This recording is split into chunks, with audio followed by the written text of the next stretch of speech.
Alright guys, welcome back to the channel, and today we're going to be talking about how to trade a futures contract. First, I wanted to talk about the current state of affair with Forex prop firm. As you guys can see, I'm not quite dressed up or well dressed right now. I'm actually getting ready to go to the gym. So I'm going to start this video right now, but when I come back a little bit later this evening, I'm going to do the second part or the remaining portion for this video. I'm going to talk about today, I'm going to show you guys, and I'm also going to do some illustration as far as for how to trade futures contract. It is really not complex. I think a lot of the time when we have an idea, maybe we think that something is very hard to do. A lot of the time we push those things away, right, without realizing that the step to it might be actually very, very simple, and I'm going to go over that. But first, I wanted to talk about the current state of affair with a Forex prop firm. As you guys know very well, we currently have a My Forex firm for people that are trading prop firm for the most part, and I think we have started to see some crack in the armor with the Forex prop firm. We started noticing a lot of those firms are doing a lot of shitty stuff in the background, and it's not like we're not aware of those things, right? You know, it's not like there's a predominantly proof of a lot of trader getting funded, and there's actual proof from those firms showing us that they are moving them to live accounts. So it was very apparent, right, that some of those prop firms were not moving people to actual live stage or live fund to trade for them. So the idea of, you know, you trading their live fund is not really what it is, essentially, at least for the Forex prop firm. So there has been a lot of update that came in recently, I think actually this morning, in regards to my Forex fund, essentially being ordered by the, I think the SEC, the court, that they pretty much where they're currently battling, having some legal battle with, to cease all activity, all trading activity. So at this point right now, it is very uncertain where they are going to be lending, right, in terms of their legal issue and their legal battle. That future is very, very uncertain. But the conclusion of that specific issue will determine essentially where a lot of the Forex firm will decide to do. So that's number one, right? So a lot of people are not confident or have conviction in regards to going down that path. So what I would like to bring in today is a little bit more conviction. We insert that conviction of prop firm, not on the side of the Forex, not on the Forex side, but mostly on the future side, right? Futures is just another form of commodity that you can also trade. You can trade some of the most popular one that you typically find on the Forex side, so gold, NASDAQ, specifically indices, right? Like NASDAQ, NQ. The QR for that will be NQ on the future side, so NQ1. SPX, all right? XPX will be ES, right? And then US 30 will be YM, okay? And then you can also find some of the other popular Forex pair, Euro USD, I think USD JPY, GBP USD. You can find them all on the futures chart. So why do I recommend going to future, right? Futures prop firm. And I'm going to go over some of the more popular one. And actually I'm funded with some of the top prop firm in the futures world. Well, very, very simple. A lot of those firms actually are operating in the US, and future is actually regulated by the CME, which is a US regulative body. The CME stands for Chicago Merchant Exchange. It's actually the regulatory body for all futures chart, right? And all futures trading operation. And the benefit trading future is that there are no spread. Okay, meaning that if you place a trade, I mean, if you're familiar with trading Forex, you have a bid and ask price, right, for the price wherever you're going to enter. If you enter something, if you're trying to buy, let's say gold at, I don't know, 1682, it's not going to place you there. It's going to place you a little bit less. So you're going to actually start it as in a negative before actually it moving it into positive. So that's something that you're going to experience just trading Forex. With futures, completely different, right? There's no spread, so whenever you enter, you get, you know, that's where you get placed. I believe there are fees or commission attached to every position that you take. Don't quote me exactly on that, but that's about it, to be honest. In my personal opinion, spreads are like the invisible cost of trading Forex, right? A lot of the time, you're not going to realize how costly spreads are to your trading until you really get a little bit more experience. And that's why a lot of the time people that are very consistent trader typically tend to want to go with account or firm that allow you to trade with less spread attached to your performance. So that's also number one, right? Number one is that you don't have any spread. You are able to place your entry. You know your entry is going to be placed there. Number two, all the chart looks the same. So it's a centralized environment of trading, right? Meaning that if I was trading, let's say Forex, and I'm looking at the Oenda chart, right? And then someone is trading, they're looking at the, I don't know, Black Bull chart, for example, or someone else is also looking at a forex.com. Especially on the lower time frame, some of those charts can look completely different. I could be buying and I'm in profit of $400 or $200 depending on how many lots I'm using, and someone else is using a forex.com chart and they're actually negative like $100, because with a decentralized environment, which is the forex firms, right? The forex market is decentralized, right? You have all these brokers that essentially can change their data to a certain degree. Obviously, they cannot just change the chart completely, but they can modify their data to a certain degree or have a difference in the projection of what they're getting on your chart based on the actual broker that you're trading with. With future, everything is centralized, meaning that if you run a futures prop firm or if you run a futures brokerage, you have to get your data from directly, have to be aligning and abiding by what the CME essentially is giving out. So all the chart have to follow the same thing. You cannot see a futures chart on, let's say TradeOvate, for example. TradeOvate is one of the most popular broker, right? And then you go on TradeStation, and then you're trying to see if it's giving you the same thing, or you place a trade there. At the same time, your entry going to be the exact same thing. For me, that's transparency, right? So if you trade on any sort of like commodity, that's something that you really want to have. You want to have a centralized environment, and with Forex, you do not have that. And then, so that's just a little bit of an introduction. Next up, in the next portion, when I come back from workout a little bit later this evening, I'm gonna go over the process of actually calculating your risk and position sizing. It's very, very not complex. It'll probably take me less than 4 minutes to show you guys that. It is very, very simple, super, super simple. But I just wanted to do a video today, show you guys that. So make sure to sit tight. We're gonna be right back, and I'm gonna go over the actual process inside of my computer on how to position sizing and trading futures contract. Okay, guys. As I mentioned earlier, I would like to go over how to how to size your position on futures. So here I'm going to show you guys exactly what I mean by that.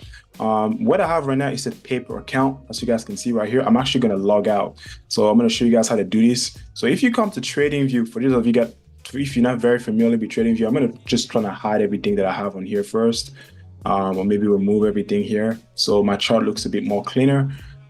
So if you go to TradingView and delete everything that I have here, perfect. If you go to TradingView, this is a chart.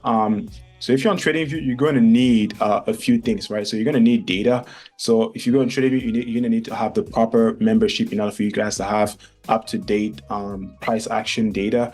So if you go to billing, actually, this is my account. However, if you go to billing, and I believe billing should be right here, profits. And I'm going to leave this chart. Here, leave. If you go to billing and you go down here, you're gonna see that I have a few subscriptions.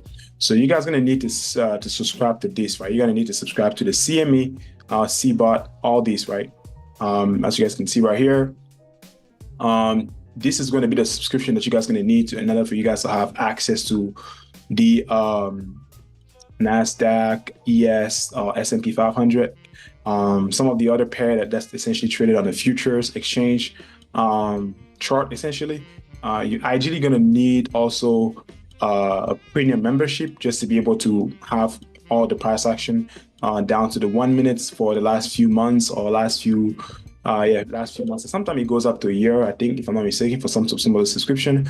But yeah, you're gonna need at least a premium membership. You don't need the top one, if I'm not mistaken, but you do need some type of premium membership in order for you guys to access some of these. So if you go to product, you go to product right there, go to pricing.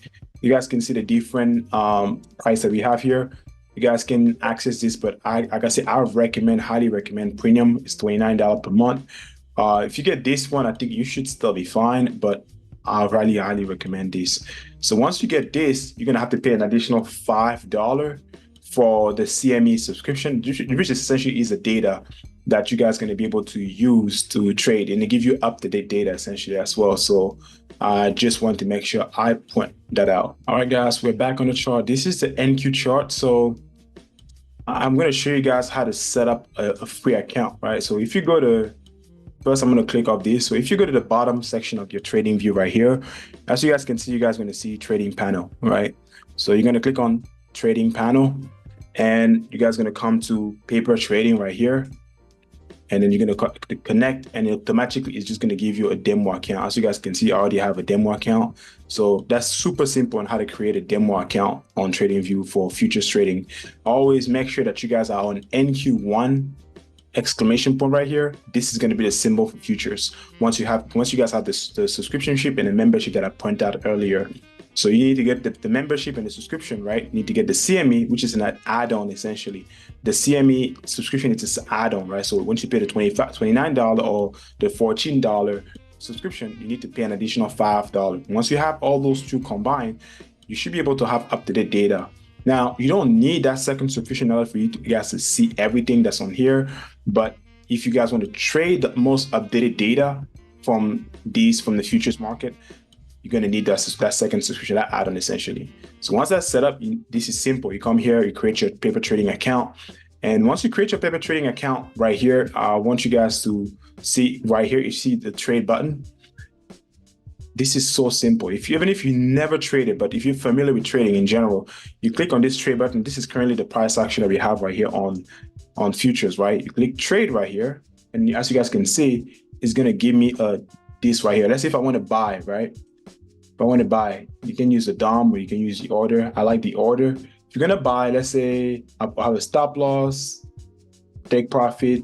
You just want to always click those two, because once you click those two, because if you don't click those two, it's not going to allow you to have a risk, right? So all you guys going to see is going to be a unit right here. So the reason why you want to have this, and typically if you're going to trade NQ, you're going to be trading the E-mini, okay? The regular chart for NQ is called E-mini. So there are two charts for NQ. There's going to be the MNQ, right? MNQ, or MNQ, I should say, MNQ. The MNQ is the micro, right? The micro are slightly small. It's actually significantly smaller than the regular. So if you trade the mini, for example, right? The mini chart, right? If you trade just the regular NQ chart, which is called the mini chart, or E-mini chart, I should say, this one has position that's a little bit bigger. Like I think a one contract is pretty big, depending on how many point you move, right? How much point you move on the chart. So, but if you want to break it down even further, like let's say if you want to risk less, typically people go with the MNQ chart or like the micro chart. So MNQ right here. So if you see this, those two charts are the exact same thing. It's just in terms of the risk. So let's say if you put 10 contract on this one, both use contract in general, right? If you use 10 contract on the MNQ chart, let's go ahead and go to market. If I put 10 contract right here, and I put this 10 contract, as you guys can see, it says 125, right? For whatever the position that I just put there. If I go here and I do the exact same thing, I put 10 contract, stop loss, take profit, you guys can see it's about $1,200. So a contract on an E-mini chart, right, it's about 10 times more than what is on the MNQ, on the micro chart. So I want you guys to be aware of that when you are trading. You want to make sure that you are appropriately selecting the right chart for your trading, because if you risk too much, you can potentially blow your entire account. So let's say if you're on the NQ chart or the E-mini chart, essentially, what I will do here, I want to manage the risk. Let's say if I want to risk $500 for this trade, let's say $500. As you guys can see, it's telling me it's going to be a unit of 4, right? It's going to be 4. So I'm going to click right here. Boom, $400. Then boom, I have the position open. As you guys can see, right? So if I want to enter here, boom, that's exactly what I will be doing right here. I'll be entering my position. And if I want to close it, I can partially close it as well. I can close 2 and leave 2 open. So as you guys can see, I have 2 more position open right here. And I can close the remaining position, and then boom, I'm done. So let's go ahead and do this again. So let's say if I'm entering a buy, like I said, you click on buy, you're going to have market order, you're going to have limit order, you're going to have stop orders. So if I come here, I don't want to be inputting unit, right? Because if I'm inputting unit, I don't know how much I'm going to be risking. So let's say if I want to sell, right? I want to sell, let's say if I want to place a short, guys, and I want to calculate exactly how much I need. I place this short right here. All right, boom, take profit right here. You can right click on that order and say create a limit order right here. Create a limit order. You can change this to market order, and then you can modify the risk to the $500, right? And then you can click, so you have your order size right here. You have your stop loss, take profit based on literally the pending order, and then you can click sell. Perfect. So now I'm in the sell position right here that I just placed, right? Essentially, this will be right here. This is where I entered. So let's say if I go to the MNQ chart, I'm going to show you guys the difference. MNQ chart, the micro chart, and I do the exact same thing I just did here. A short position, similarly the same position essentially, right? And I want to double click on this, create a limit order, right? And I'm risking $500 as well. Place it, boom. So as you guys can see right here, it says 25 contract, right? So that means that on MNQ, on this chart, I'm actually risking 25 contract, right? Because this is MNQ. This chart actually has a smaller, it's actually the position, the number of contract that I need to risk the same amount is actually bigger.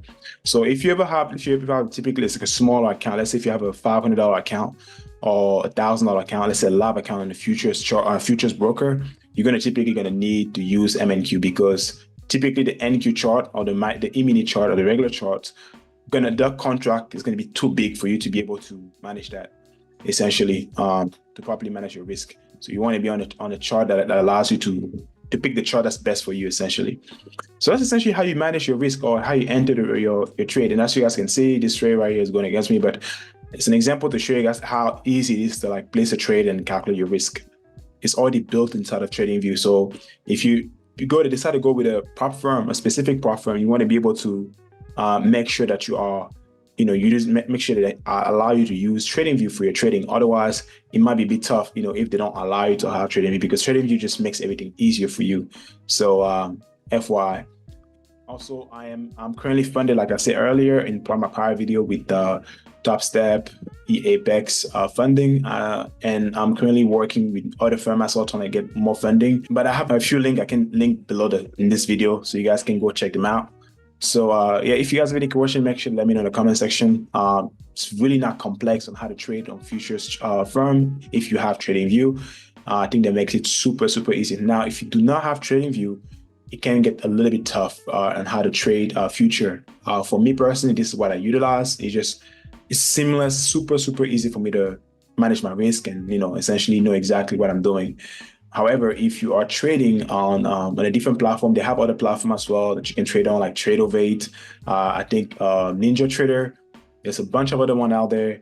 It can get a bit hectic, right? And understanding how to manage those and essentially run those. So guys, that's essentially exactly how you want to be able to manage risk and then position sizing. As you guys can see, it's not really that complex. It's mainly making sure that you adjust your risk for your entry. So with that said, that's all for today. I'll see you guys in the future video. If you guys have any question in regards to futures trading, prop firm, and anything else in between, please let me know. Also, just a few caveat. There's a panel down here below. As you guys can see, I can see my open position right here. If you guys want to close your position, you can close it right here. But if you guys also want to close it, you can just double click on this right here. It will pop up the chart where the order is open. You can either click on this X button right here, or you can come down here, right? You can come down here and X button right here. You can either partially close it, right? Or you can completely close the position, essentially. Perfect. So with that said, that is all for me, guys. I'll see you in the future video. Until next time, stay in profit.